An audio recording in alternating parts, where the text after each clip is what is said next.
Hi YouTube, this is Raven. I'm a survivor of a 16-year marriage to a covert narcissist, and now I'm in a high-conflict divorce from a covert narcissist. And early on in my separation, I was a mess. I felt like I'd been hit by a truck. I didn't know what had happened to my relationship, to my marriage. And, I wanted to figure out what had happened. And, there was one day I decided, I don't want to be a victim anymore. I want to be a survivor. And I knew the only way to do that is I was going to have to educate myself and find out why I got involved in a relationship and a 16-year marriage to a covert narcissist and how to avoid that in the future. And I wish that when you start dating that there would be like a filter you could put on where you could only tell the truth. Like, I would say, hi, my name is Raven. I'm a trusting, loving person. And the person would say back, hi, my name is Douchebag. I'm a covert narcissist. I'm going to pretend to be someone that I'm not. And then, once I've got you hooked, I'm going to start devaluing you and I'm going to treat you horribly. Then I'm going to discard you. And then, I'm going to try and suck you back into the relationship, because there might not be anything better out there. And then I'll start, treating you nicely all over again and just start the whole cycle of abuse. What do you think? And see, no one in their right mind would want that kind of relationship. But unfortunately, people don't tell the truth. And you have to know the warning signs to look for. And there's a great YouTube channel. It's called Narcissist Support. It's by Dana Gelsomino. And she does a series of videos called Red Flags of a Narcissist. And in each video, she highlights one red flag. I think there's about 30 of them. But they're great. If you're thinking about getting back into the dating scene, and you want to know what to look for, those videos are great. Dana Gelsomino, Narcissist Support. And I noticed, early on, when I was reading about narcissistic personality disorder, that these relationships with narcissists follow a pattern. There's 3 to 4 stages, depending. There's the love bombing stage, the devaluation stage, the discard phase or stage, and then the hoovering, or they try to suck you back in like a Hoover vacuum cleaner. And, my relationship with my husband followed that pattern. And, I just didn't know, that's what was going on at the time. Because when we first met, he was very sweet, he was very loving, he was funny, and I think he knew that that's what I was looking for in a relationship. And he would talk to me for hours at a time. And, that's the way the love bombing stage goes. They shower you with gifts. They'll text you. They'll call you. They'll email you. Anything. Just inappropriate amount of time that they want to spend with you. And the victim doesn't realize that what they're actually doing, they think that this person's a great listener. What they're actually doing is they're studying you. They're trying to figure you out, what your likes and your dislikes are. And, that's pretty much what he was doing with me. But, our relationship, because I was married for 16 years, there wasn't a set time where there was the love bombing, then the love bombing ended, and there was the devaluation phase. It kind of went back and forth between love bombing and devaluation because, he would treat me very badly, ignore me and the kids. He was very indifferent towards us. And I would get upset about it, and then, he would go and he would do something really, really nice, but he made sure the entire world knew that he had done something nice, because he was going to put it on Facebook and put it out there for people like, look what I did for my wife. I'm such a great husband. I'm such a great father. But, in reality, he would lock himself into his office for hours at a time, playing video games, ignoring me and the kids. I felt like I was married to an old man, even though he was in his 20s and then in his 30s. Because, he was mad at the world constantly. And, he was mad at me. And it got to the point to where I was depressed because I was in this marriage and I felt like I was in this marriage by myself. And, that's what happens in the devaluation phase is that, this perfect person that you fell in love with is gone. Because that person never existed. They were playing a part. They were an actor.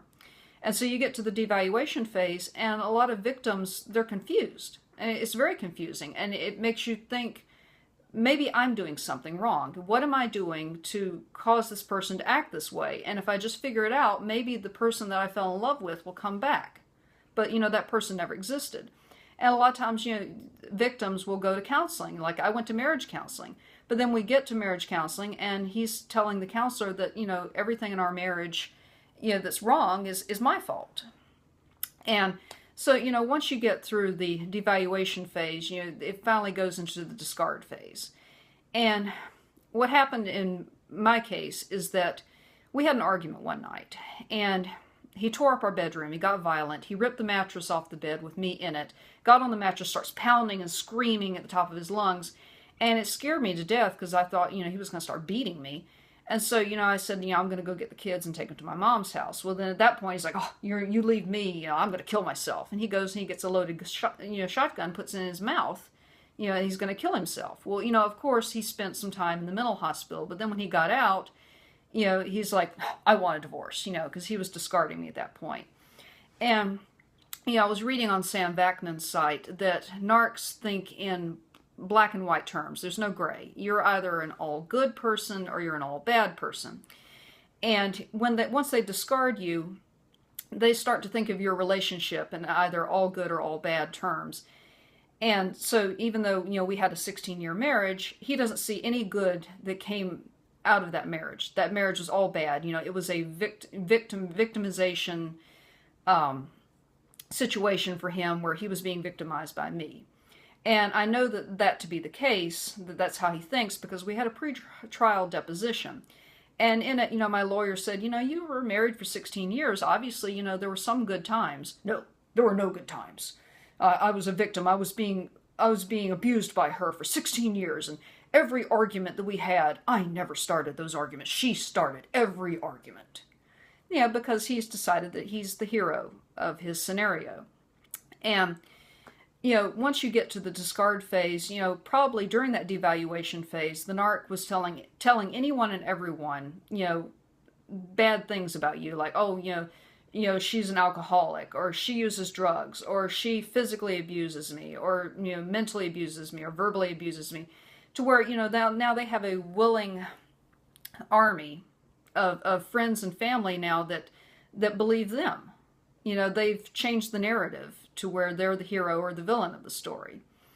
And early on in the divorce, the lawyer warned me that sometimes in these abusive relationships, that the husband, if he doesn't have a mistress on the side, or a girlfriend or fiancé, waiting in the wings, that they'll look and they'll see how expensive this divorce is getting, and they'll try to suck you back in, and that's the hoovering phase. And, fortunately, I didn't have to go through the hoovering phase, because he found someone very, very quickly to replace me with. And, he's now planning his Caribbean beach wedding, even though we're still married.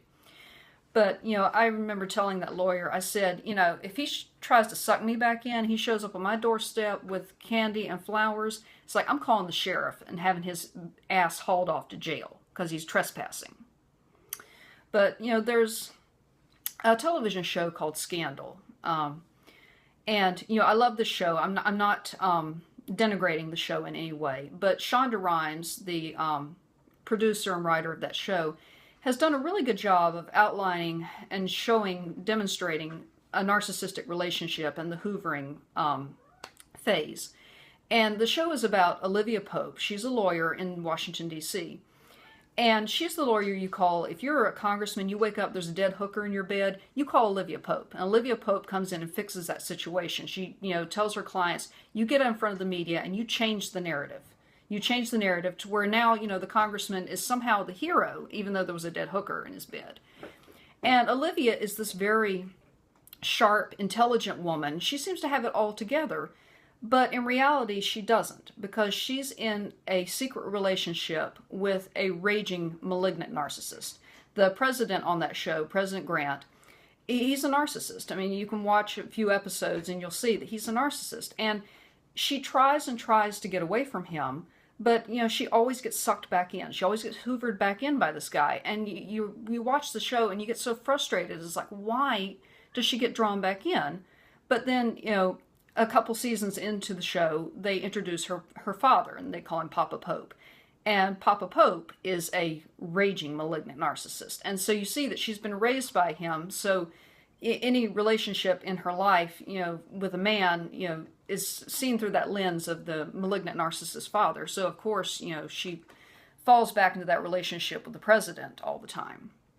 And yeah, I watched that show for years, and I didn't get it until, I figured out that I was in an abusive relationship. But so I want to leave you with this. If you were abused by, a narc, don't beat yourself up, because, you were a victim. But, you don't have to stay a victim. You can educate yourself so that, in the future you can avoid these abusive people. And, I heard a quote, the other day. I'm going to paraphrase it. But, it says, when God closes a door, somewhere he opens a window. No. When God closes a door, it's because he knows there's a narcissist on the other side of that door. You take some nails and you nail that sucker shut. You throw away the key to that door. You pull the blinds down, turn off the lights, pretend you are not home, because you do not want that narc back in your life. All right. Well, that's all for now. Be vigilant. Be safe. Take care.